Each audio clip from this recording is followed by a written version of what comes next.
तो साथियों, आज हम एक दुनिया के बहुत गंभीर और महत्वपूर्ण संकट के बारे में चर्चा करने के लिए यहाँ पर इकट्ठा हुए हैं।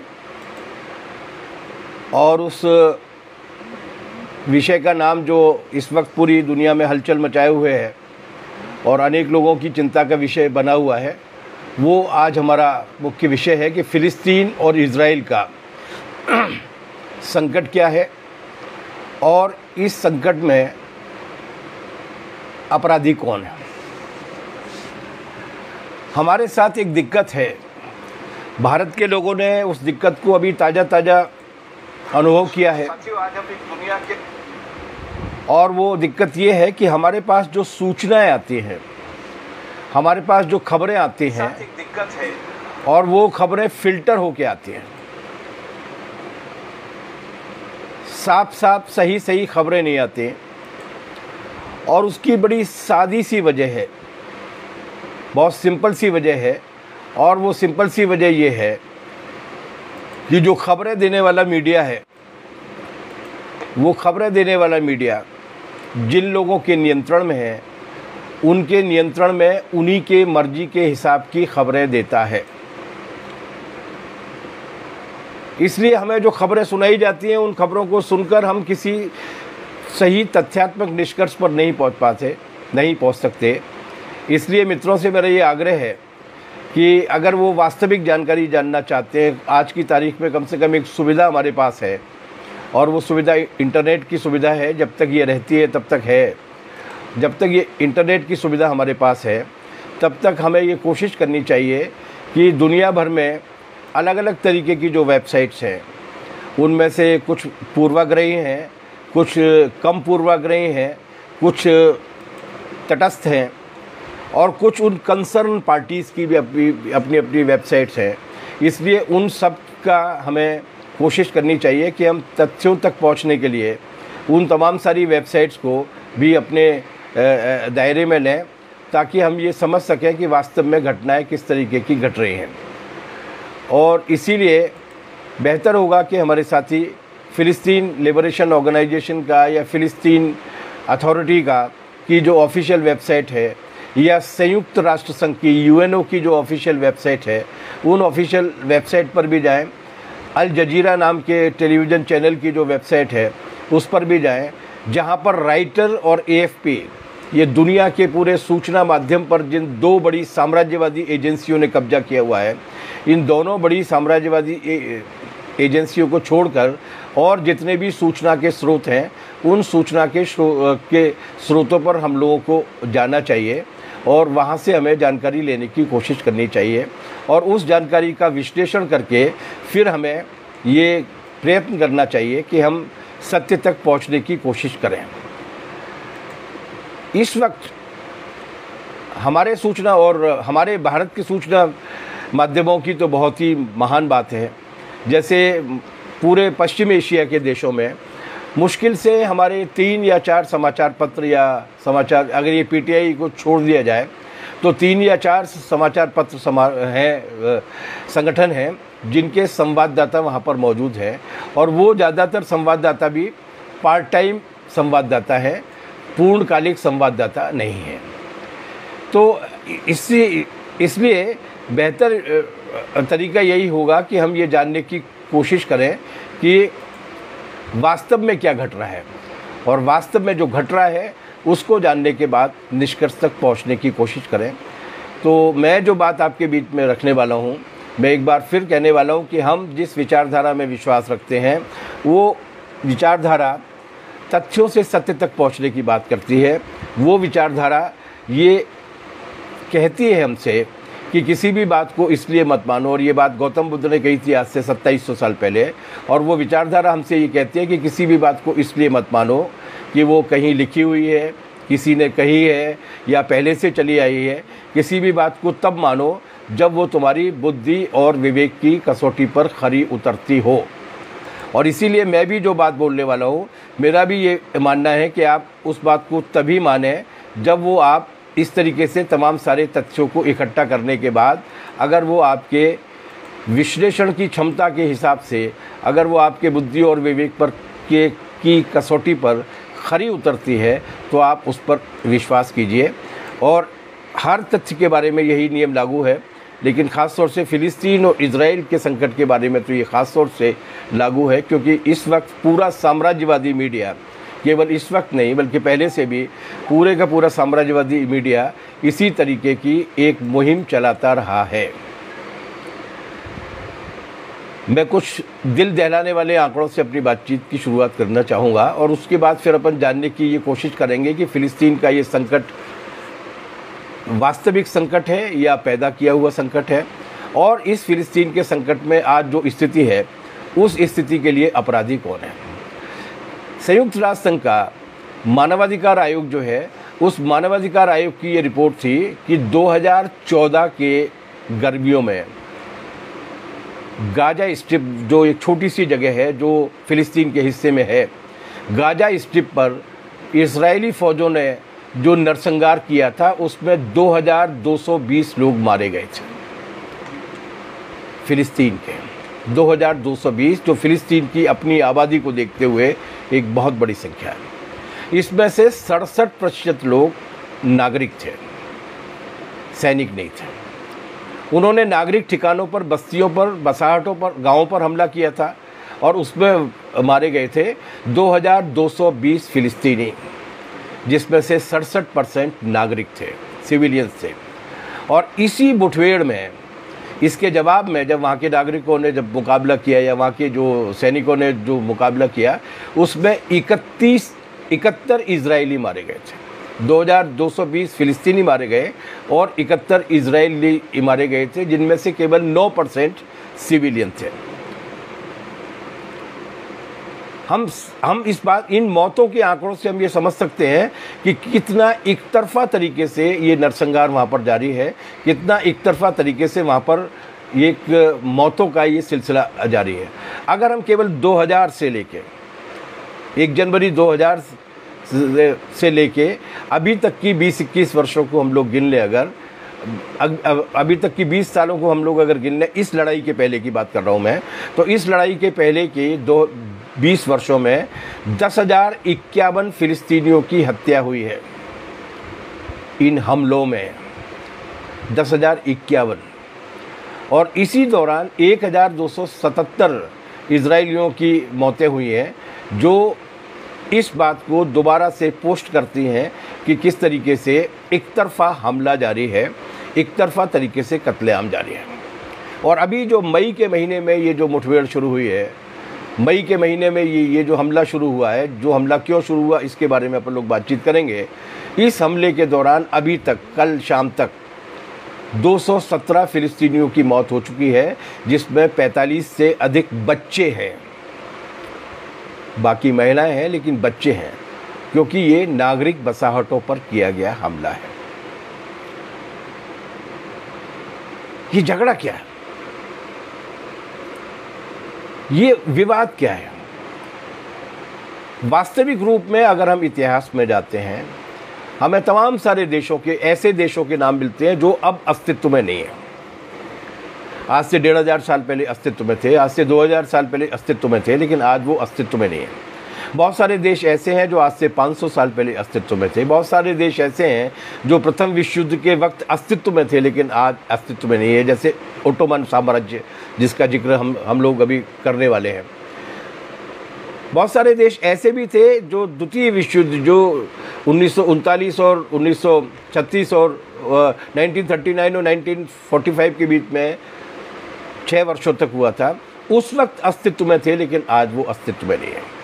लेकिन इन पिछले गुजरे 4-5 हज़ार वर्षों का, या वो 2,500-3 हज़ार वर्ष जब बाकायदा साम्राज्य के रूप में या देशों के रूप में दुनिया ने रहना शुरू किया था, अगर हम इनके आंकड़े उठाकर देखते हैं, तो हम अगर इनके नक्शे उठाकर देखते हैं, अगर हम इनका इतिहास उठाकर देखते हैं, तो हम ये पाते हैं कि इजराइल नाम का देश दुनिया के नक्शे पर कभी नहीं रहा। इसलिए ये जो बार बार बात की जाती है कि एक देश था जिस देश को हमसे छीन लिया गया, उस छीने हुए देश को हमें दोबारा से हासिल करना है। इस नाम पर पूरी दुनिया भर के यहूदियों को इकट्ठा करके, यहूदीवादियों को इकट्ठा करके, और अमेरिका, ब्रिटेन, फ्रांस, इन तमाम सारे साम्राज्यवादी देशों के से हथियार लेके, मदद देके आज जिस फिलिस्तीन के एक छोटे से टुकड़े को चकनाचूर करने की कोशिश की जा रही है, हमला करने की कोशिश की जा रही है, उसकी असलियत समझनी होगी कि पहली बात तो ये कि उनका जो बुनियादी नारा है कि एक देश था जो हमसे कई हजार साल पहले छीन लिया गया था, हम उस देश को दोबारा से बसाना चाहते हैं। ये ध्यान रखने की बात है कि ये वो लोग नहीं हैं जो इज़राइल के उस इलाके में रहने वाले हैं या रहते थे या जिनके पुरखे कभी रहते थे। ये वो लोग हैं जिन्हें यहूदीवादी संस्थाओं ने अपने प्रचार के जरिए दुनिया भर के तमाम सारे देशों से इकट्ठा किया है और उन्हें इज़राइल में जाकर बसाया है, फ़िलिस्तीन की ज़मीन पर। इसलिए ये किसी इतिहास में विद्यमान रहे किसी वास्तविक देश के बेदखल किए गए नागरिकों का दोबारा से देश बसाने वाला मामला नहीं है, बल्कि ये एक उन्मादी आधार पर, एक निरर्थक आधार पर, एक गैर तार्किक तरीके से एक बसे हुए देश को उड़ाकर उस पर उसकी ज़मीन पर अपना कब्जा करने की कोशिश है। इससे ज़्यादा इस पूरे के पूरे हमले की जो जघन्यता है, इस हमले की जो वास्तविकता है, वो हमारे सामने आ जाती है। इसकी वजह क्या थी? उसकी वजह ये थी कि यहूदी धर्म जो है वो एक उस काल में पैदा हुआ धर्म है जिस काल में राजा, रजवाड़े, सामंतों और साम्राज्यों की परिकल्पना ही नहीं थी। हम बाद में बात करेंगे यहूदियों के बारे में, यहूदी धर्म के संबंध में, लेकिन तकरीबन 4000 साल पहले जब ये यहूदी धर्म पैदा हुआ था, उस 4000 साल पहले यहूदी धर्म में उस वक्त के समाज में राजे रजवाड़े नहीं थे। उस वक्त के समाज में कबीले हुआ करते थे, कबीलों के मुखिया हुआ करते थे, कबीलों के बुजुर्ग हुआ करते थे, उनकी जीवन शैली हुआ करती थी। जीवन शैली को लेकर या दुनिया किस तरीके से बनी है, दुनिया किस तरीके से चलनी चाहिए, इन सारी सवालों को लेकर उनके बीच में चर्चा हुआ करती थी और देश बनाने का कोई प्रचलन नहीं था। इसलिए यहूदी धर्म की एक ख़ास बात यह है कि उस यहूदी धर्म में देश का कंसेप्ट नहीं है, भौगोलिक सीमा वाले राष्ट्र राज्य की अवधारणा नहीं है, बल्कि सही अर्थों में अगर कहा जाए तो उसमें उसका निषेध है, उसमें उसका प्रोहिबिशन है, उसमें सेना बनाए जाने पर रोक है, उसमें सैनिक संगठन बना के एक राज्य की सीमा पर कब्जा करके बसने की अवधारणा बिल्कुल नहीं है। वो पूरी दुनिया को देश बनाकर पूरी दुनिया भर में अपना संदेश फैलाने और पूरी दुनिया भर में जाकर रहने की बात करता है। उसमें भौगोलिक अस्तित्व वाले देश की अवधारणा का निषेध रहा है हमेशा, और ये बड़ी बात है। और ये बड़ी बात है इसीलिए हम ये पाते हैं कि दुनिया भर में यहूदियों की तादाद जितनी भी है वो हर एक देश में पाए जाते हैं, हमारे देश में भी पाए जाते हैं। अपन आखिर में बातचीत करेंगे कि हमारे देश में वो कहाँ है, और इज़राइल वाला तर्क अगर चल गया तो उसका नतीजा हमारे ऊपर क्या निकलने वाला है। बहरहाल वो बात की बात है। वो दुनिया भर में अलग अलग देशों में रहे, कहीं थोड़े रहे, कहीं बहुत थोड़े रहे, और अलग अलग देशों के हिसाब से ही उन्होंने अपनी संस्कृति को ढालने की कोशिश की, अपने जीवन को ढालने की अपने धर्म को मानते रहे वो, लेकिन अपनी संस्कृति, अपनी जीवन शैली, अपनी भाषा वहाँ पर चुनी उन्होंने। आज भी इज़राइल के बाद, फ़िलिस्तीन के इलाके के बाद दुनिया में बहुत बड़ी संख्या में, आबादी के अनुपात में अगर बहुत बड़ी संख्या में यहूदी कहीं रहते हैं तो उस देश का नाम है ईरान, जो शिया इस्लाम को मानने वाले लोगों का देश है। और उनको कई बार वहाँ से निकालने की कोशिश की, जो इस्लामी फंडामेंटलिस्ट फोर्सेज है उन्होंने भी उनको परेशान करने की कोशिश की और दूसरे तरीके से भी उन यहूदियों को वहाँ से निकालने की कोशिश की, लेकिन वो वहाँ से निकले नहीं। उन्होंने कहा कि हमारा धर्म यहूदी धर्म है, लेकिन हमारी भाषा, हमारी तहजीब, हमारी जीवन शैली और हमारा मुल्क ईरान है, हम इसको छोड़ के नहीं जाएंगे। तो दुनिया में अलग अलग जगहों पर रहे, देश बनाने की आवश्यकता उनको कभी पैदा नहीं हुई। पहली बात 1897 में यहूदीवादियों का एक सम्मेलन हुआ। इस सम्मेलन में पहली बार यह प्रस्ताव पारित किया गया कि हमारी भूमि पर हमारा देश होना चाहिए। उसके पहले 1897 के पहले, 1897 के पहले इस तरीके की कोई मांग भी नहीं थी, इस तरीके की कोई बातचीत भी नहीं थी। और ये सम्मेलन यहूदियों का सम्मेलन नहीं था, याद रखने की आवश्यकता है। ये सम्मेलन यहूदीवादियों का सम्मेलन था। ये सम्मेलन ज्यूज का सम्मेलन नहीं था, ये सम्मेलन जियोनिस्ट का सम्मेलन था। इसका मतलब क्या होता है? इसका मतलब अगर समझना है हमें, तो इसका फ़र्क वही है जो फ़र्क हिंदू और हिंदुत्व के बीच में होता है। ये जिस हिंदुत्व की बात आज इस देश में की जा रही है, उस हिंदुत्व का हिंदू धर्म की परंपराओं से, हिंदू धर्म की धारणाओं से कोई रिश्ता नहीं है। और ये बात हम नहीं कह रहे हैं जो इस हिंदुत्व की खतरनाक विचारधारा के खिलाफ हैं, बल्कि ये बात हिंदुत्व का शब्द जिन्होंने निर्माण किया था, जिन्होंने पहली बार उस शब्द को कॉइन किया था, विनायक दामोदर सावरकर ने, उन्होंने अपनी वो हिंदुत्व नाम की किताब में ये लिखा है कि इसका हिंदुत्व, इस हिंदुत्व का, जिस हिंदुत्व की बात हम कर रहे हैं, जिसके आधार पर हम इस देश में राज चलाना चाहते हैं, उसका हिंदू धर्म की परंपराओं से या मान्यताओं से कोई रिश्ता नहीं है। ये एक ख़ास तरीके की शासन प्रणाली है। तो जो हिंदू और हिंदुत्व में अंतर है, जो तालिबान और ओसामा बिन लादेन के, अल-कायदा के इस्लाम में और वास्तविक इस्लाम में, पॉलिटिकल इस्लाम में और रिलीजियस इस्लाम में जो अंतर है, वही अंतर यहूदियों और यहूदीवादियों के बीच में है। और इसीलिए जब इन्होंने ये सम्मेलन करने की कोशिश की थी तो इस सम्मेलन का विरोध हुआ। इस 1897 के सम्मेलन को सबसे पहले किया जाने वाला था म्यूनिख में। उस ज़माने में जर्मनी में सबसे बड़ी संख्या में यहूदी रहते थे। उनका ज़्यादातर व्यापार पर, ज़्यादातर धंधों पर, ज़्यादातर मतलब वाणिज्य पर उनका प्रभाव था, ताकतवर थे वो। और इसीलिए, और उसमें भी जर्मनी में भी सबसे ज़्यादा उनकी नागरिकता वाला शहर हुआ करता था म्यूनिख। वो उस म्यूनिख में सम्मेलन करने वाले थे।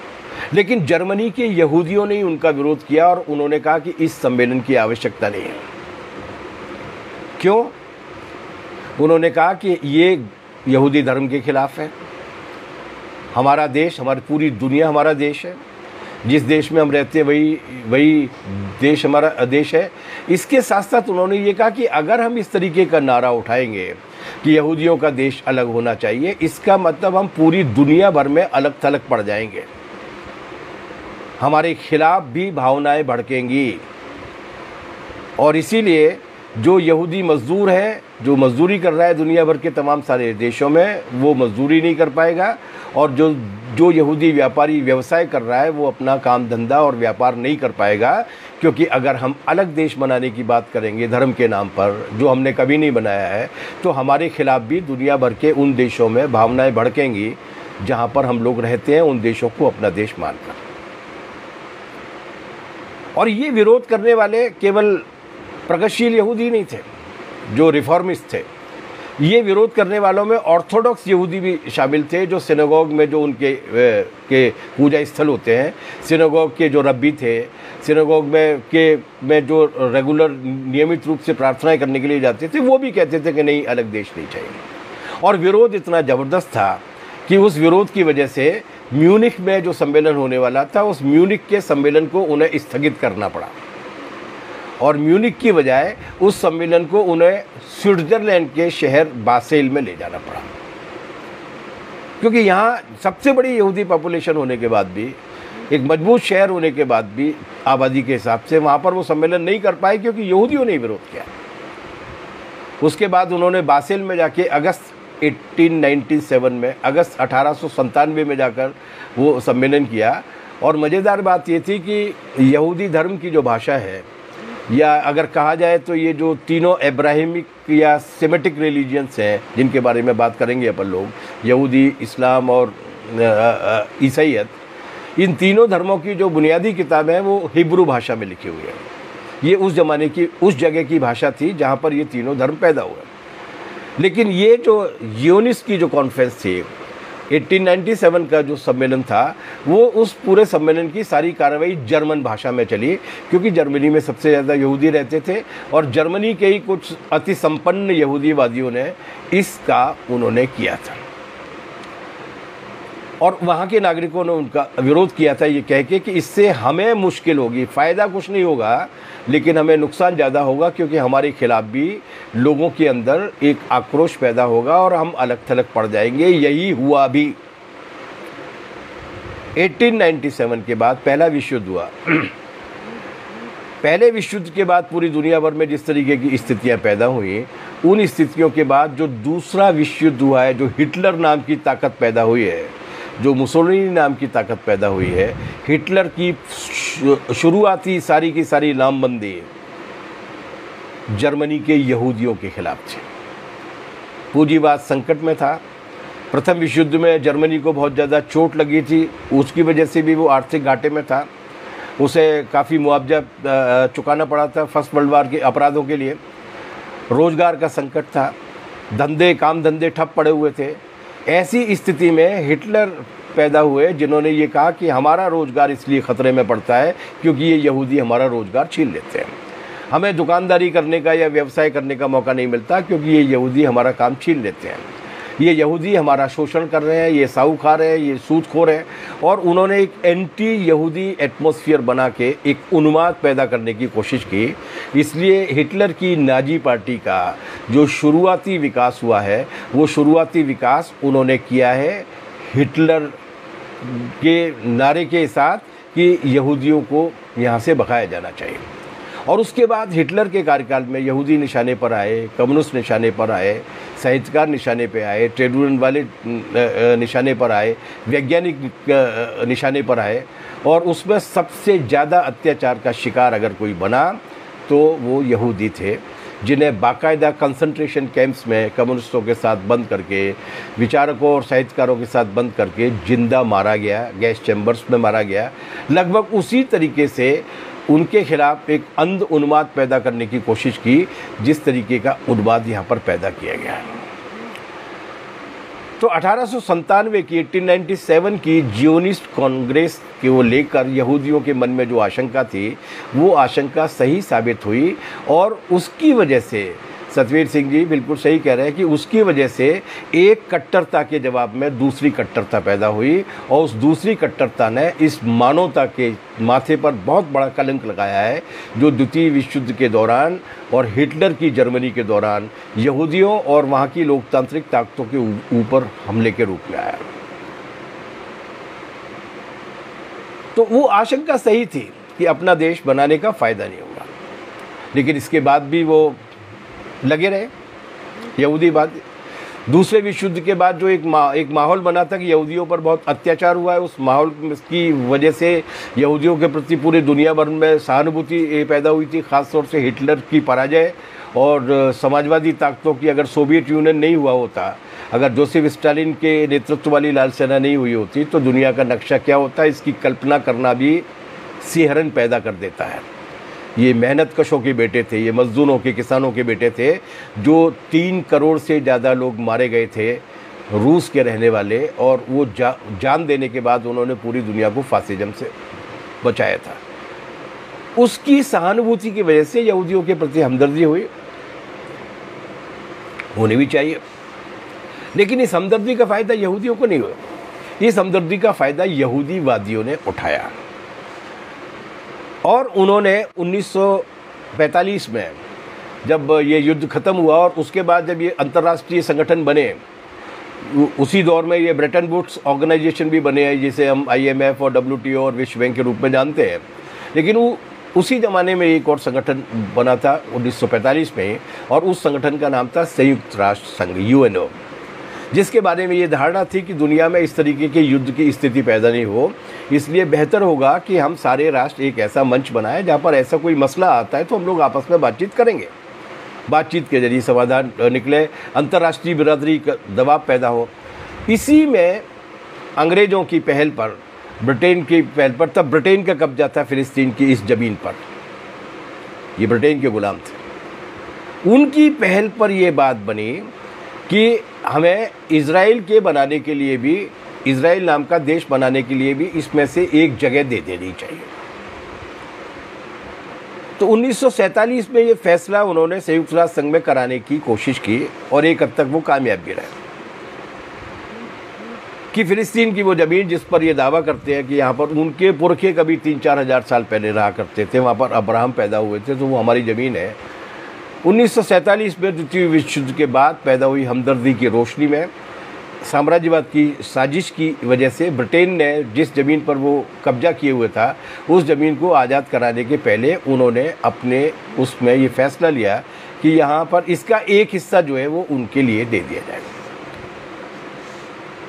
ये है विवाद की जड़। जो देश नहीं था उस देश को बनाने का आपने एक गैर कानूनी फैसला ले लिया। वास्तविकता क्या थी?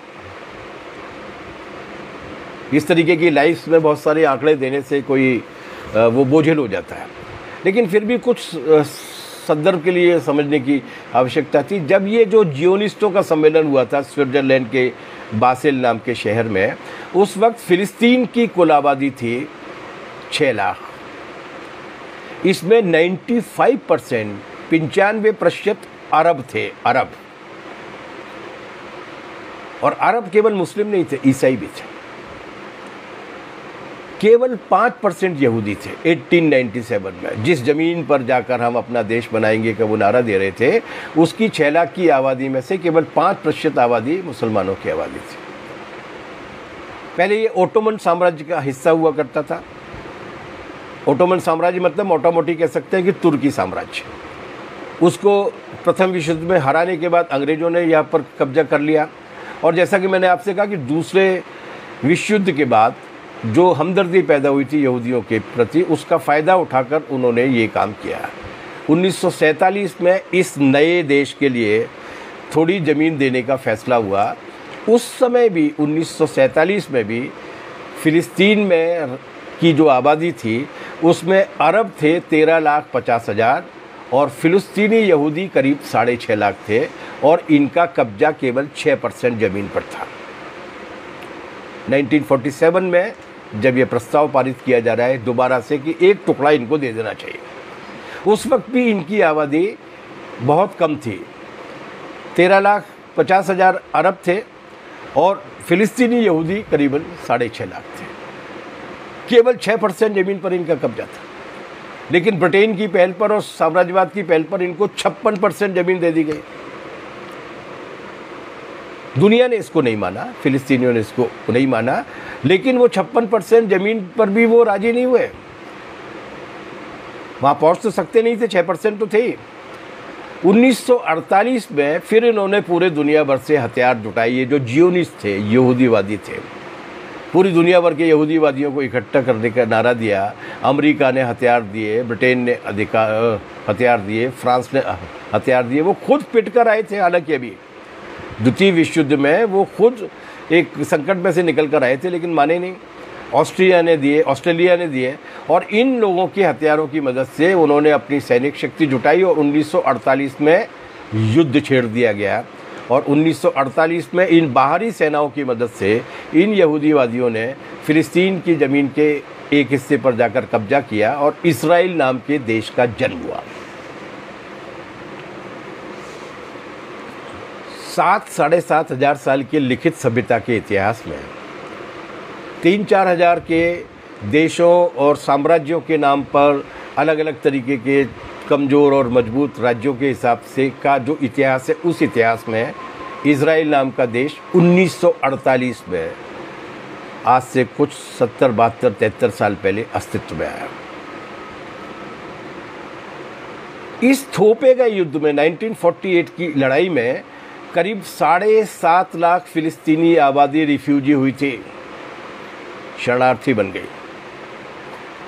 दूसरे देशों में बिना नागरिकता के रहने के लिए मजबूर हुए।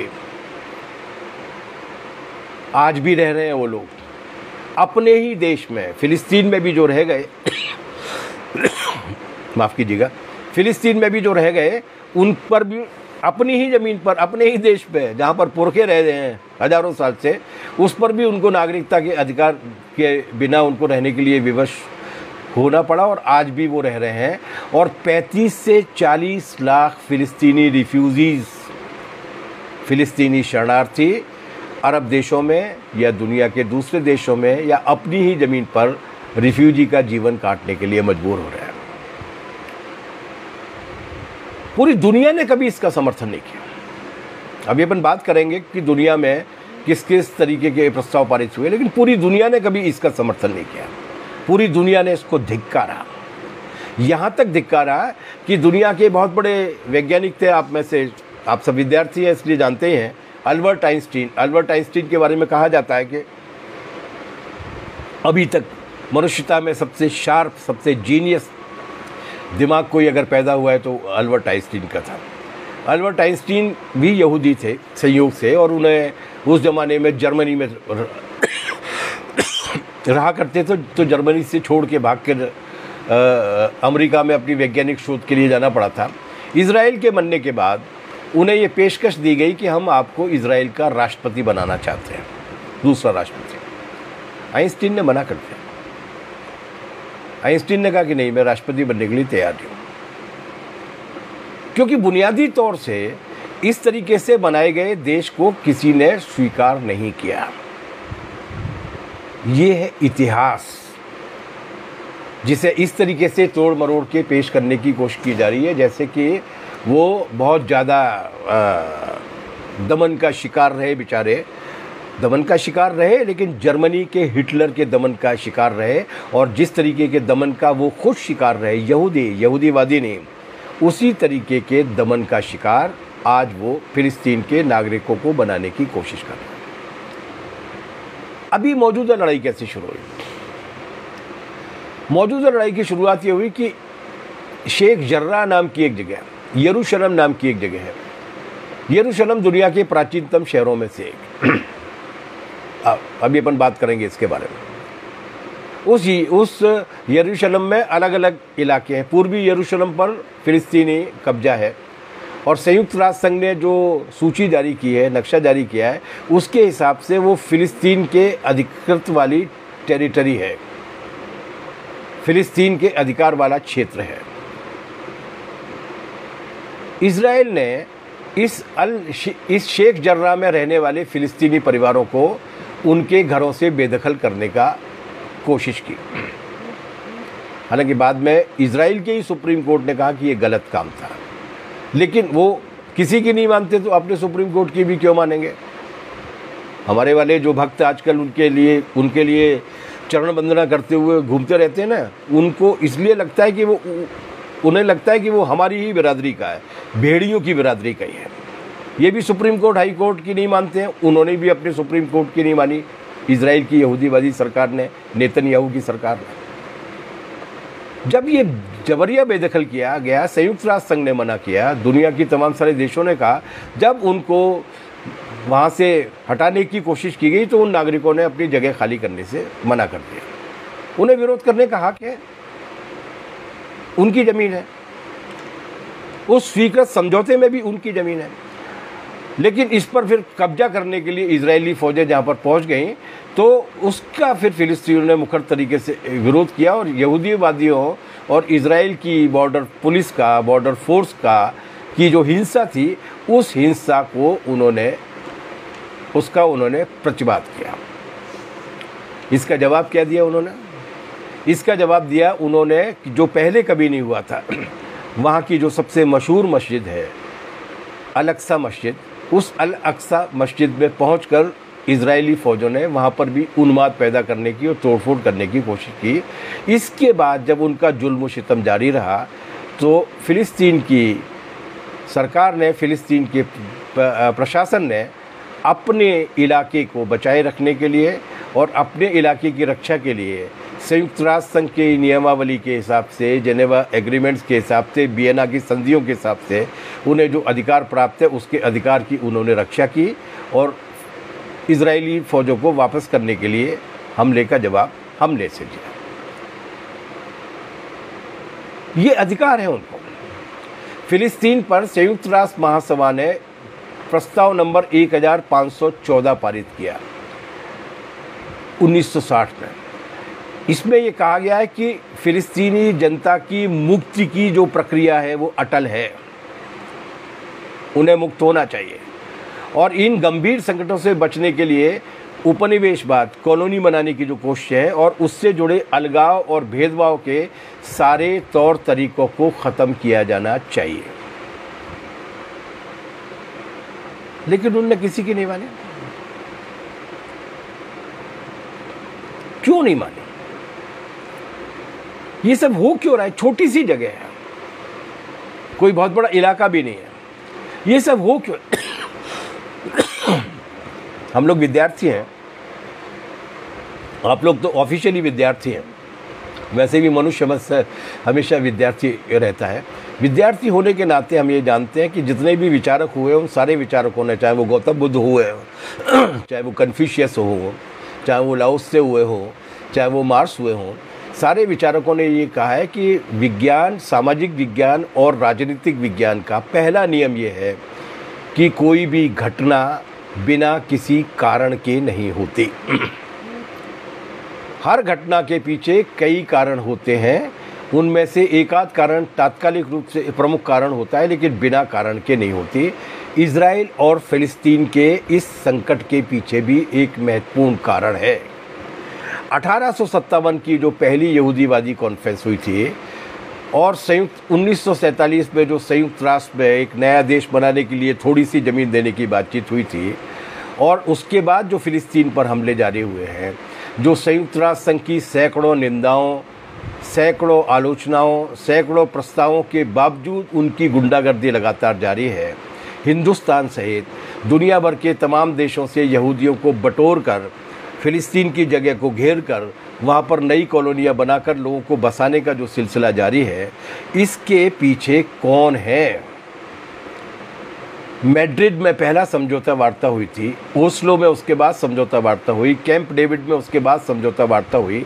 हर बार जो भी समझौता वार्ता हुई जिस पे PLO ने, फिलिस्तीनी लिबरेशन ऑर्गेनाइजेशन ने, जिसके नेता एक ज़माने में यासर अराफात हुआ करते थे, उसने और इजराइल की तत्कालीन सरकारों ने दुनिया के तमाम सारे लोगों के साथ मिलकर जो समझौता किया लिखित में, उस समझौते को बार बार तोड़ने के पीछे इजराइल की ये जो दीदा दिलेरी है, इजराइल की जो ये हिम्मत पैदा हुई है, इस हिम्मत के पीछे क्या है? इस हिम्मत के पीछे है साम्राज्यवाद की लूट की लिप्सा और दुनिया पर कब्जा करने की हवस। और वही वजह है कि पहला जो ये जो जियोनिस्ट सम्मेलन जिसकी बार बार मैं बात कर रहा हूँ, उस जियोनिस्ट कॉन्फ्रेंस के लिए फंड जुटाने और उसको स्पॉन्सर करने का काम उस वक्त के साम्राज्यवादी देशों ने किया था, जिसमें ऑस्ट्रिया भी शामिल था। ऑस्ट्रिया 1948 में जो हमला हुआ था, जैसे कि मैंने आपसे कहा कि उस वक्त ब्रिटेन का कब्जा था। ब्रिटेन ने अपनी ही फ़ौजों के ज़रिए इस एक ज़मीन के ख़ास हिस्से पर कब्जा कराने के लिए फ़िलिस्तीन पर जो हमला करवाया था यहूदीवादियों के ज़रिए, उसके पीछे ब्रिटेन, अमेरिका थे। और उसके बाद से जितनी भी ये हमलों की लहर चल रही है, उनको जितना भी सैनिक मदद और आर्थिक मदद मिल रही है, उस सब के पीछे अमेरिका और साम्राज्यवादी देश, वो पूरी निर्लज्जता के साथ। UNO में, संयुक्त राष्ट्र संघ में, अगर दुनिया में सबसे ज़्यादा प्रस्ताव अगर किसी एक देश के खिलाफ पारित हुए हैं तो उस देश का नाम है इजराइल, जिसके करीबन 202 के आसपास सदस्य देश हैं UNO। और वहाँ जब जब वोटिंग हुई है तो 90% वोटिंग ऐसी हुई है जब पूरे दुनिया के 200 देशों ने एक तरफ वोट दिया है और इजराइल के पक्ष में केवल एक वोट पड़ा है, और वो वोट है संयुक्त राज्य अमेरिका का, USA का। पूरी दुनिया जिसको धिक्कार कर रही है, उसके साथ आखिर तक खड़ा हुआ है अमेरिका। उसकी वजह क्या है? इजराइल जब बना था तब हैरी ट्रूमैन उसके राष्ट्रपति हुआ करते थे, उसके बाद आइजनहावर आए, उसके बाद कैनेडी आए, उसके बाद वो दुष्ट लिंडन बी जॉनसन आया जिसने वियतनाम पर बर्बरता की थी, उसके बाद निक्सन आए, उसके बाद फोर्ड आए, उसके बाद जिमी कार्टर आए, उसके बाद रोनाल्ड रीगन आए, उसके बाद छोटे और बड़े बुश बाप और बेटे आए, बिल क्लिंटन आए, बराक ओबामा आए। तमाम सारी पार्टियां बनती गईं, लेकिन बदलती गईं, तमाम सारे राष्ट्रपति आते गए, लेकिन उन्होंने कभी भी इजराइल के सवाल पर अपनी राष्ट्र की नीति को नहीं बोला। क्यों? इसलिए कि उनका सामरिक हित है। जब पूरे मधु जी ने याद दिलाया कि जब पूरे दुनिया भर के देश एक तरफ हुआ करते थे और इजराइल की इस कार्रवाई की निंदा करते हुए संयुक्त राष्ट्र संघ में प्रस्ताव पास करते थे कि ये गुंडागर्दी रोकी जानी चाहिए, अमेरिका अपने वीटो के अधिकार का इस्तेमाल करता था ताकि इजराइल के खिलाफ कार्रवाई नहीं हो। ऐसा क्या है? अब तो ये सब बदल गए, अब तो बाइडेन आ गए। सुनते हैं कि उनकी वो जो वाइस प्रेसिडेंट हैं कमला हैरिस, उनकी छोटी बहन जो सीनेटर हैं, उन्होंने भी एक ट्वीट किया है और ट्वीट में उन्होंने इजराइल की इस गुंडागर्दी की निंदा की है और फिलिस्तीन के अधिकारों की हिमायत की है। लेकिन क्या बाइडेन साहब की नीतियाँ बदल जाएंगी? क्या नहीं बदलेंगी, इसलिए कि ये बाइडेन की नीति नहीं है, ट्रूमैन की नीति नहीं है, कार्टर की नीति नहीं है, क्लिंटन की नीति नहीं है। ये वहाँ के साम्राज्यवादी वर्ग की नीतियाँ हैं जो पूरी दुनिया पर अपना वर्चस्व कायम करना चाहता है और उसकी वजह ये और यही वजह है कि पूरे वो दुनिया भर के प्रस्तावों को वो बिल्कुल भी स्वीकार करने के लिए तैयार नहीं है। जैसे मैं 2-3 प्रस्तावों की उदाहरण आपको दे रहा हूँ। यूएनओ, संयुक्त राष्ट्र संघ की जो मानवाधिकार परिषद है, उसका गठन हुआ 2006 में और 2006 से 2013 तक 7 वर्षों के दौरान उसने इजरायली हुकूमत की निंदा और भर्त्सना करने वाले 45 प्रस्ताव पारित किए, 45। कुल मिलाकर इन 7 वर्षों के दौरान देशों के बारे में जितने प्रस्ताव पारित किए गए, पूरी दुनिया, लीबिया के बारे में, इराक के बारे में, अफगानिस्तान के बारे में, ग्रेनेडा के बारे में, क्यूबा के बारे में भी पारित किए हैं। लेकिन इन सारे देशों के प्रस्तावों को एक तरफ कर दिया जाए, उससे ज़्यादा प्रस्ताव केवल इसराइल के खिलाफ पारित हुए और सारे प्रस्ताव यूनानिमस थे, सर्वसम्मत थे। सब ने एक सुर से निंदा की कि ये जो फिलिस्तीन के इलाके में इजरायली नरसंहार चल रहा है, उसको रोका जाना चाहिए। पूरी दुनिया उसके खिलाफ। 1967 से लेकर 1989 के बीच में, ये तकरीबन 22 साल का दौर आता है, इस बीच में इजराइल के फिलिस्तीन और अरब देशों पर जो हमले किए गए हैं, उनको लेकर संयुक्त राष्ट्र संघ में इन 22 सालों के दौरान 1967 से 1989 के बीच में 131 प्रस्ताव पारित किए गए हैं। पूरी दुनिया के सारे देशों के खिलाफ जितने प्रस्ताव पारित किए गए इन 22 वर्षों में, उससे ज़्यादा प्रस्ताव इसमें पारित किए गए। अभी 2020 में 4 नवंबर को संयुक्त राष्ट्र महासभा की एक कमेटी है डीकोलोनाइजेशन की, अनउपनिवेशीकरण की। उपनिवेश मतलब किसी दूसरे देश की ज़मीन पर कब्जा करके हथिया लेना। भारत भी एक ज़माने में उपनिवेश रहा था अंग्रेज़ों का। तो दुनिया में जितने भी उपनिवेश हैं वो समाप्त किए जाने चाहिए। इसके लिए अनउपनिवेशीकरण की, डीकोलोनाइजेशन की एक कमेटी बनाई गई है संयुक्त राष्ट्र संघ की ओर से। उसमें 193 देश हैं। उन्होंने भी इजराइल की निंदा करते हुए 4 नवंबर 2020 को 7 प्रस्ताव पारित किए और उन 7 प्रस्ताव में उन्होंने कहा कि गोलन हाइट से लेके जहाँ पे सीरियाई नागरिकों का उत्पीड़न किया जा रहा है, उससे लेकर फ़िलिस्तीन तक की जिस ज़मीन पर इजराइल ने कब्जा किया है, उसको खाली कराया जाना चाहिए। 193 देशों की डीकोलोनाइजेशन की कमेटी का 2020 का प्रस्ताव। एक अंतर्राष्ट्रीय न्यायालय, इंटरनेशनल कोर्ट ऑफ जस्टिस, जहाँ पर दुनिया के तमाम सारे देश अपना मुकदमा लेकर जाते हैं। अंतर्राष्ट्रीय न्यायालय ने 2004 में, और अंतर्राष्ट्रीय न्यायालय में अलग अलग देशों के न्यायाधीश होते हैं और वो आमतौर से सर्वसम्मत फैसला देते हैं। 2004 में अंतर्राष्ट्रीय न्यायालय ने ये फैसला दिया कि इजराइल द्वारा बनाई जा रही नस्ल भेदी दीवार, कि फ़िलिस्तीन के एक ही शहर में जो फ़िलिस्तीन के कब्जे का है, उसके एक इलाके में केवल इजरायली यहूदी रहेंगे, वो और बाकी के फ़िलिस्तीनी उसमें दाखिल नहीं हो पाएंगे। ये जो नस्ल भेदी दीवार बनाई गई है इजराइल द्वारा, वो अंतर्राष्ट्रीय कानूनों के ख़िलाफ़ है।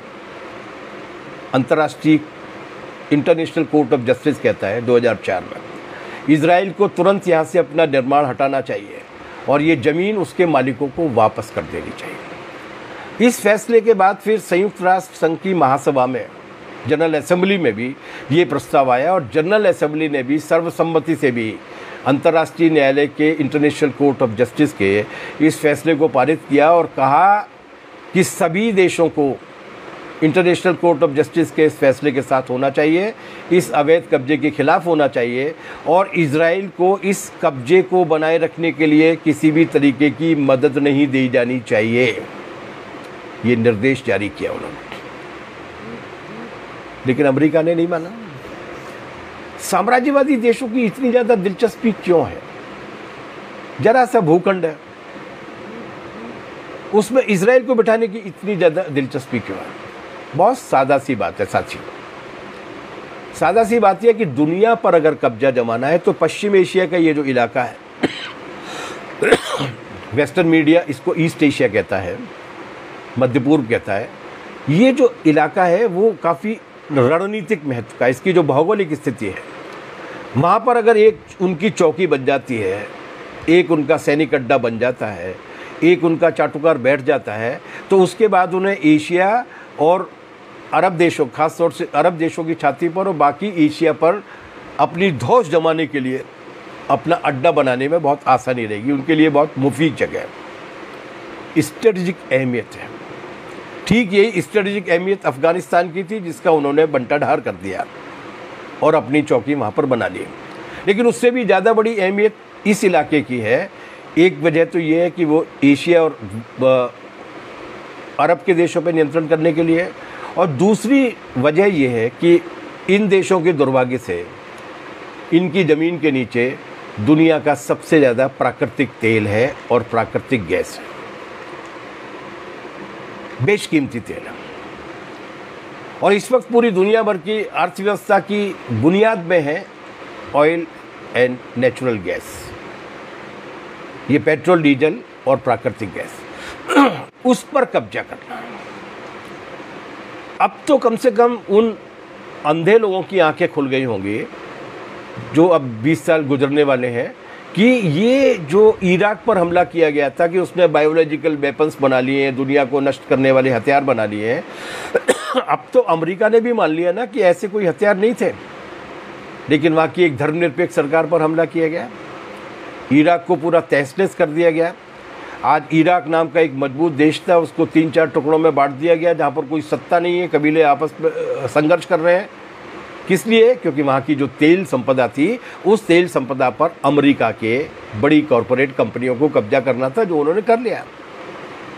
देश जाए भाड़ में, उसका संविधान जाए तेल लेने के लिए, मानवता मरती रहे, तेल के कुओं पर उनका कब्जा होना चाहिए। जो काम उन्होंने इराक में किया, सद्दाम हुसैन को बिना किसी अपराध के दोषी ठहरा के, वो काम वो निरंतर तरीके से नियमित रूप से करना चाहते हैं। वहाँ पर इजराइल में अपनी चौकी खोलकर नेतन्याहू टाइप के इन जरखरीद बेईमान राजनेताओं के जरिए, ताकि वो वहाँ की तेल संपदा पर और पूरी अरब और इन सारी चीज़ों पर कब्जा करते रहें। लोग मरते मरे, अंतर्राष्ट्रीय कानून कुचले जाते हैं तो कुचले जाएं। ठीक यही वजह है, ठीक यही वजह है जिसकी वजह से भारत की जनता हमेशा इजराइल की बर्बरता के खिलाफ रही है। हमेशा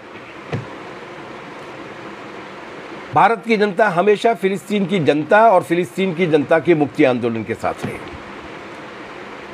एक आम राजनीतिक सहमति रही है इस देश में, और ये आम राजनीतिक सहमति महात्मा गांधी से लेकर कम्युनिस्टों तक, पंडित जवाहरलाल नेहरू से लेकर सरदार पटेल तक, जयप्रकाश जी से लेकर चौधरी चरण सिंह तक, सारी राजनीतिक धाराओं के बीच में ये आम सहमति रही है कि इजराइल की गुंडागर्दी की खिलाफत होनी चाहिए, फिलिस्तीन की जनता की मुक्ति होनी चाहिए। हमने उनकी मदद की है। हमारा देश संयुक्त राष्ट्र संघ में हमेशा उनके साथ खड़ा रहा है। हमने उनको संयुक्त राष्ट्र संघ का सदस्य बनाने के लिए फिलिस्तीनी लिबरेशन ऑर्गेनाइजेशन, माफ कीजिएगा, संयुक्त राष्ट्र संघ में देश सदस्य बनते हैं। भारत की पहल पर दुनिया के तमाम सारे देशों को इकट्ठा किया हम लोगों ने नॉन अलाइन मूवमेंट के वक्त, गुट निरपेक्ष आंदोलन के वक्त, और हमने फिलिस्तीन लिबरेशन ऑर्गेनाइजेशन को संयुक्त राष्ट्र संघ का मेंबर बनवाया था, जो उस वक्त देश नहीं था, एक संगठन था। क्यों? अभी मैं सुन रहा था जब ये नई बहस शुरू हुई, और कुछ भक्त लोग, भक्तों के साथ तो ये कि कौवा कान ले गया तो वो कौवे के पीछे भागते हैं। लेना एक न देना दो, लेकिन इजराइल के साथ है, क्योंकि मोदी ने कह दिया है। अब मोदी विदेश नीति के बारे में कितने प्रामाणिक है वो तो बात की बात है, लेकिन उनका जो सोच है वो कितना जघन्य है वो हम लोग देखते रहे हैं। खैर, इस वक्त हम उनके बारे में बातचीत नहीं कर रहे हैं। मेरे पास अटल बिहारी वाजपेयी जी के भाषण की एक क्लिप आई, रामलीला मैदान में वो बोल रहे हैं। जनता पार्टी की सरकार जब 1977 में बनी थी, 78 की या 77 की आखिर की आम सभा है, मोरारजी देसाई जी भी मंच पर हैं, और उसमें बोलते हुए वो अटल बिहारी वाजपेयी जी कह रहे हैं कि हमारे देश की नीति हमेशा से रही है, हम फ़िलिस्तीन की जनता के साथ रहे हैं, फ़िलिस्तीन की जनता की मुक्ति होनी चाहिए, इजराइल को अपने कब्जे की ज़मीन को खाली करना चाहिए। क्यों बोल रहे हैं अटल जी? इसलिए कि इस देश की स्वीकृत नीति नहीं है।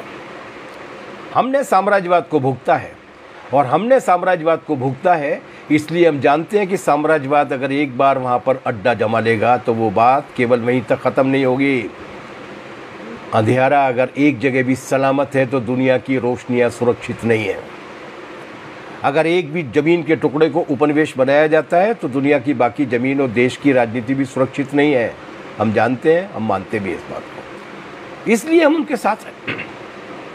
केवल वही लोग नहीं रहे जो अंग्रेज़ों के राज में अंग्रेज़ों की चरण बंधन करते हुए टेढ़े हुए जाते थे, जो माफ़ीनामे लिख लिख के अपना हैंड राइटिंग सुधारा करते थे, जो अभी न जाओ छोड़ कर के दिल अभी भरा नहीं का गाना रानी के सामने गाया करते थे कि मत जाओ, जो चरण वंदना किया करते थे, वो चरण वंदना करने वाले लोग ही इजराइल के साथ रह सकते हैं।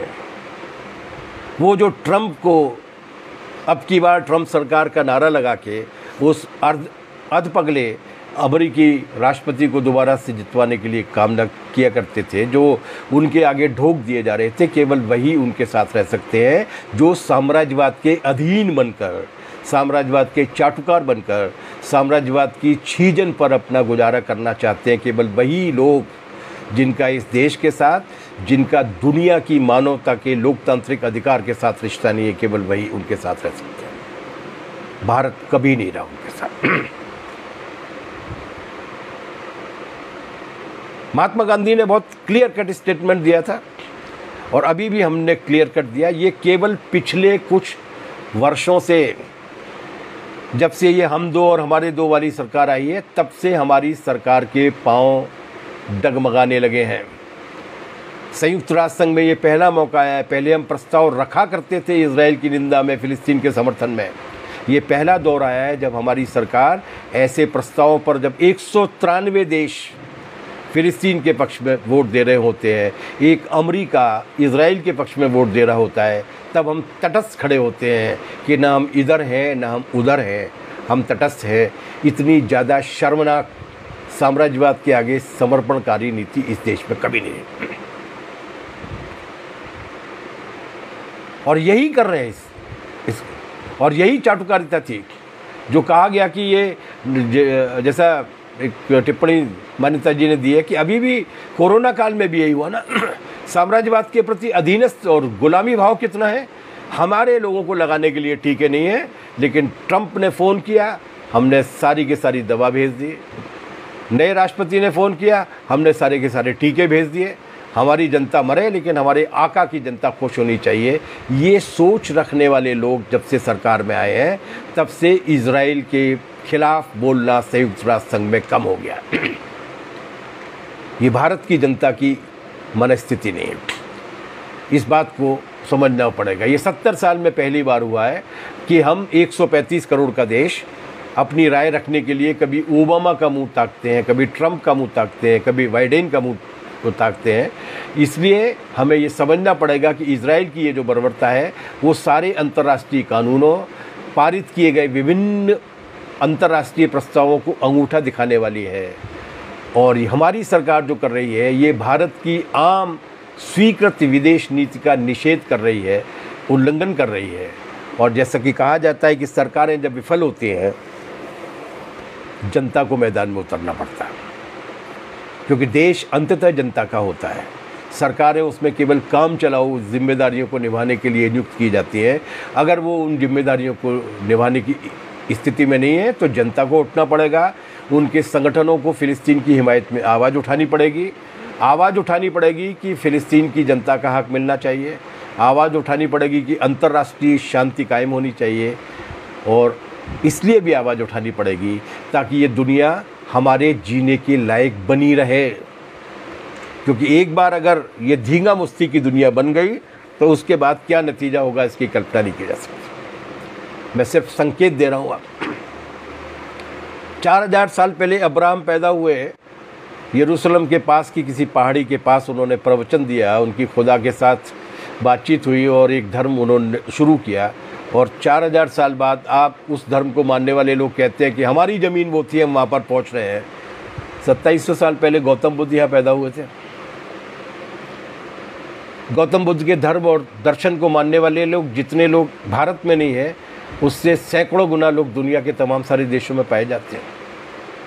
कल को कुछ अधपगले लोग अगर ऐसे ही किसी स्विट्ज़रलैंड या अमेरिका के शहर में अंतर्राष्ट्रीय सम्मेलन बुद्धवादियों का करते हैं, जियोनिस्टों की तरह, और उसमें जाकर वो ये फैसला लेते हैं कि हमारी धर्म की जो आदि भूमि है वहाँ पर जाकर हम लोग रहेंगे, वही हमारा देश है, और वो पाटलिपुत्र में और कपिलवस्तु से लेकर पाटलिपुत्र तक और सारनाथ तक और हमारे भोपाल के बगल की सांची तक आकर अगर कब्जा कर लेते हैं ये कह के कि हमारे बब्बा का देश है, तो क्या होगा? ये कोई तर्क है? ये कोई तार्किकता है? ये कोई विवेक की बात है? लेकिन अगर एक बार ये परंपरा पड़ गई, एक बार अगर ये तर्क प्रभावशील हो गया, तो उसके बाद उसके वही नतीजे निकलने वाले हैं। इसलिए ये समझना पड़ेगा कि ये साम्राज्यवादी लूट का झगड़ा है। ये समझना पड़ेगा और ख़ास तौर से समझना पड़ेगा कि इसका धर्म के साथ कोई रिश्ता नहीं है।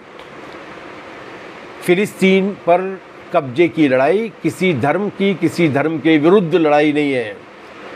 ये धर्म का आवरण उड़ाने की कोशिश की जा रही है, ये केवल उपनिवेश बनाने की कोशिश की जा रही है।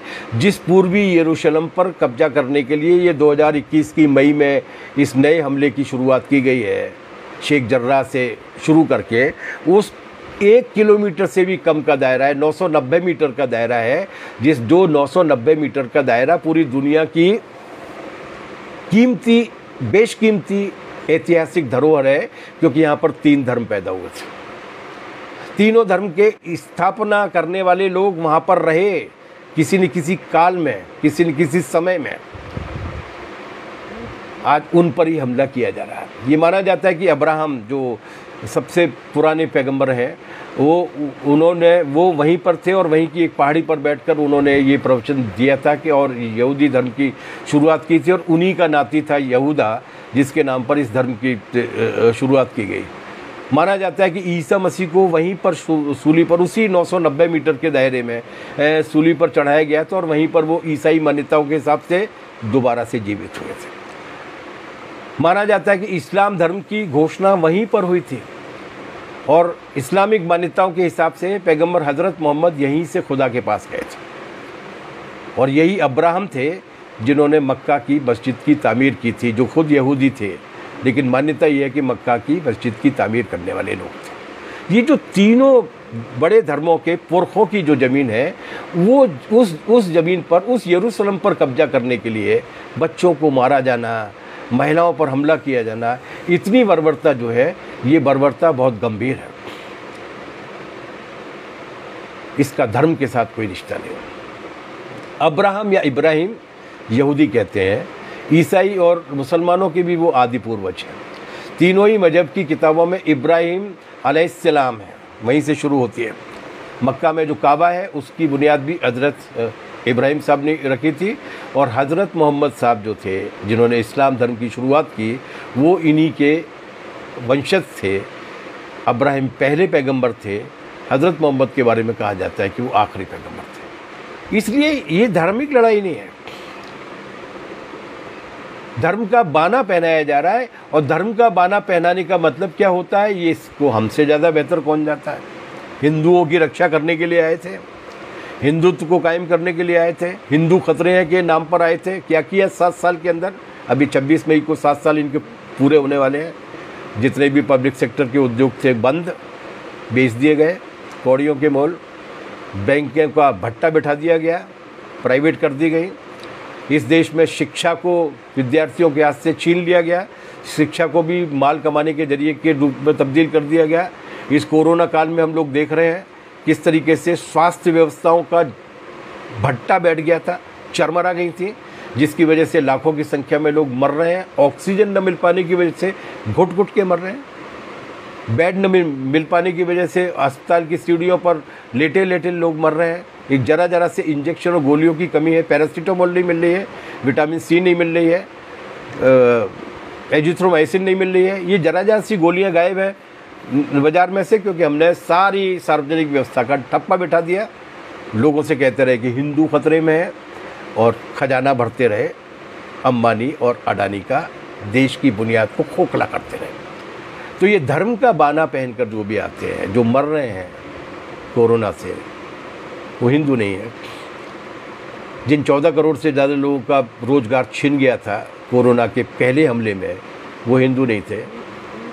ये जो गंगा में बहती हुई लाशें चली जा रही हैं, मोदी जी के बनारस में आके ठहरती हैं, प्रणाम करती हैं और उसके बाद आगे बढ़ लेती हैं, वो हिंदुओं की नहीं है।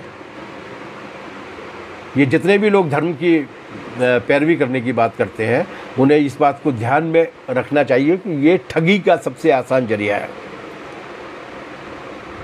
9/11 को ओसामा बिन लादेन ने जब न्यूयॉर्क के ट्विन टावर्स पर हमला किया था, उस ट्विन टावर को ध्वस्त करने के बाद भी वर्षों तक ओसामा बिन लादेन की जो बिन लादेन कंपनी थी, उसकी और अमेरिका के उपराष्ट्रपति डिक चेनी की कंपनियों की साझेदारी चलती रही थी।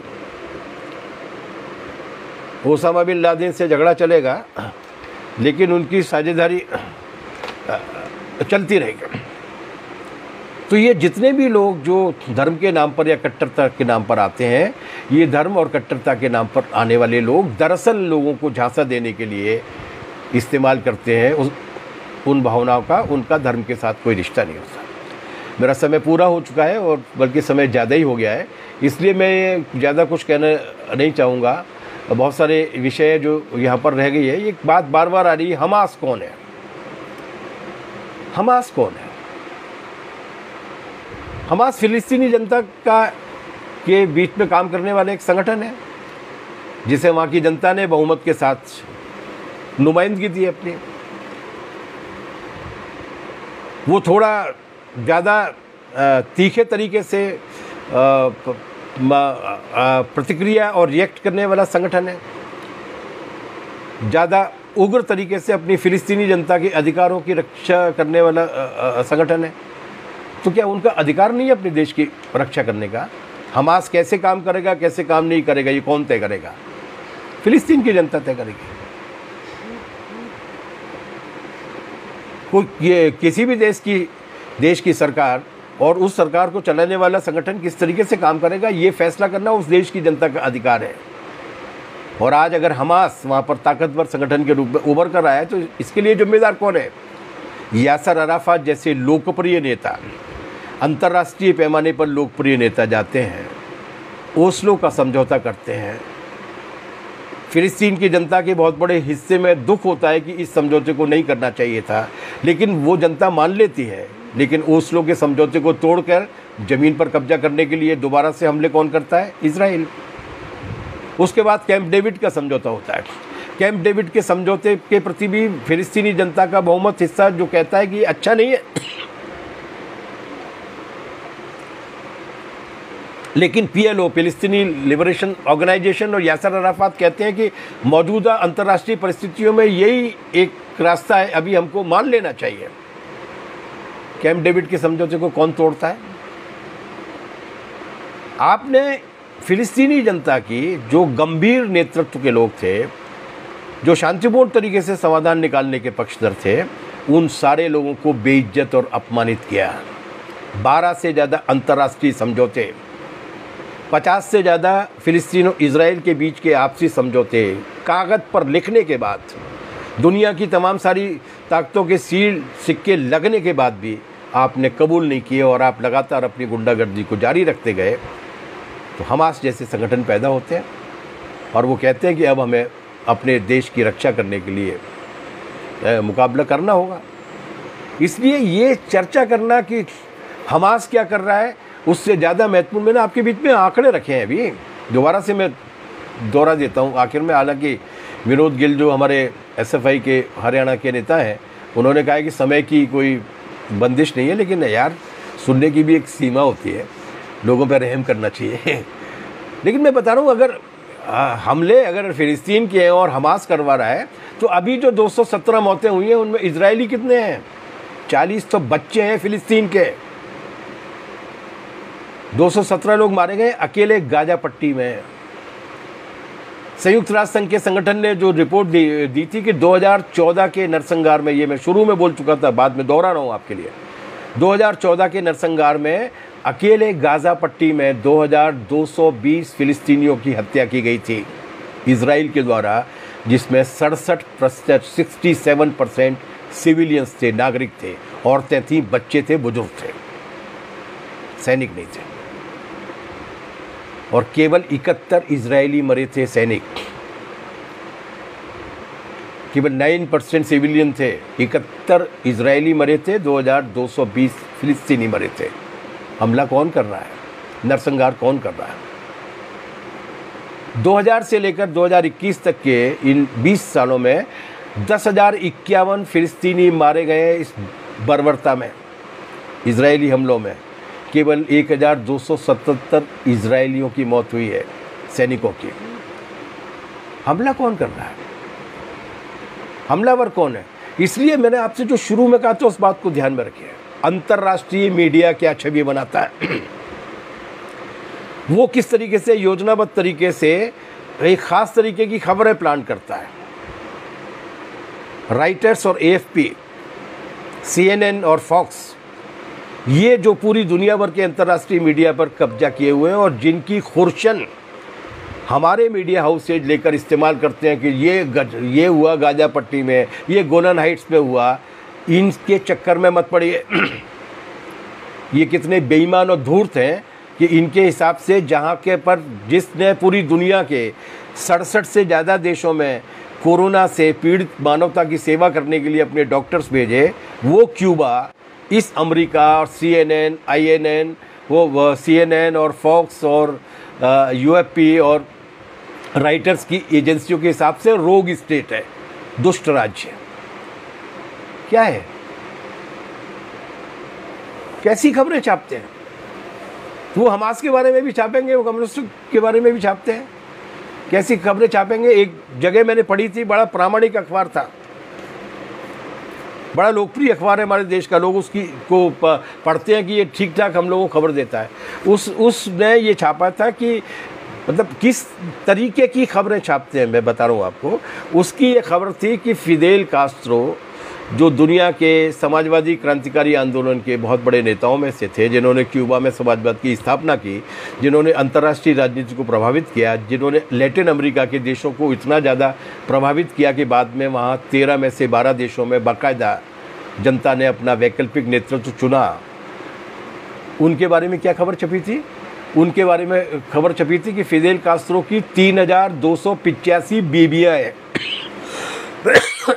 3,285। एक मनुष्य का जीवन कितना होता है जरा कैलकुलेट कीजिएगा। और 3,285 बीवियों से उपजी हुई उनकी संतानें कितनी होंगी? ये बाकायदा राइटर्स की न्यूज़ में जारी हो रहा है कि ऐसी जानकारी मिली और वो फिदेल कास्ट्रो का बेटा था, वो फलाने का बेटा था। ये इतना गंदा और झूठा प्रचार करते हैं। यही प्रचार करने वाले लोग फ़िलिस्तीन के बच्चों को, फ़िलिस्तीन के नागरिकों को अपराधी के रूप में पेश कर रहे हैं, ताकि इजराइल जैसे दुष्ट, नरसंहारी और आतंकी देश की हिफाजत की जा सके। हमारा एसएफआई का कर्तव्य है। बिल्कुल आखिरी बात बोल रहा हूँ, जब हम स्टूडेंट फेडरेशन ऑफ इंडिया में शामिल हुए थे, तब नेल्सन मंडेला की मुक्ति की लड़ाई, तब यासर अराफात और PLO फिलिस्तीनी लिबरेशन ऑर्गेनाइजेशन की मुक्ति का संघर्ष, अफ्रीकी जनता की मुक्ति का संघर्ष, इयान स्मिथ के खिलाफ लड़ाई, पूरे अफ्रीका और लैटिन अमेरिका के सवालों को लेकर भी स्टूडेंट फेडरेशन ऑफ इंडिया आवाज़ उठाया करती थी। क्यों? क्योंकि अगर एक भी जगह अंधेरा है तो दुनिया की कोई भी रोशनी सलामत नहीं है। क्योंकि अगर एक भी जगह की जनता अगर गुलाम है तो दुनिया की बाकी की जनता की आज़ादी को भी सुनिश्चित नहीं रखा जा सकता। इसलिए आज अगर इजराइल फ़िलिस्तीन पर गुंडागर्दी कर रहा है, उसके खिलाफ़ बोलना भी हमारा कर्तव्य बनता है, क्योंकि आज अगर वहाँ पर ये सब नियम बन गया और यही तर्क लागू हो गया तो दुनिया की बाकी की मनुष्यता भी नहीं बचेगी। क्योंकि भेड़ियों की नस्ल दिखने में अलग अलग हो सकती है, लेकिन उनकी आँख और उनके दांत एक जैसे होते हैं। उनकी लपलपाती आँखें और उनके पूरी दुनिया की मानवता के लोकतंत्र और अधिकारों को चींचते हुए दांत एक जैसे होते हैं। और इन भेड़ियों के खिलाफ़ केवल इंसान बोल सकता है। भेड़िए मशाल जलाना नहीं जानते, हम मशाल जलाना जानते हैं। हम मशाल जलाएंगे, फ़िलिस्तीन की जनता के पक्ष में आवाज़ उठाएंगे, इजराइल की गुंडागर्दी के खिलाफ़ बोलेंगे और दुनिया में कानून के राज को कायम करने की बात करेंगे। Haryana student federation of India का बहुत बहुत आभार कि उन्होंने इस विषय पर मुझे बोलने का मौका दिया। थैंक यू, धन्यवाद।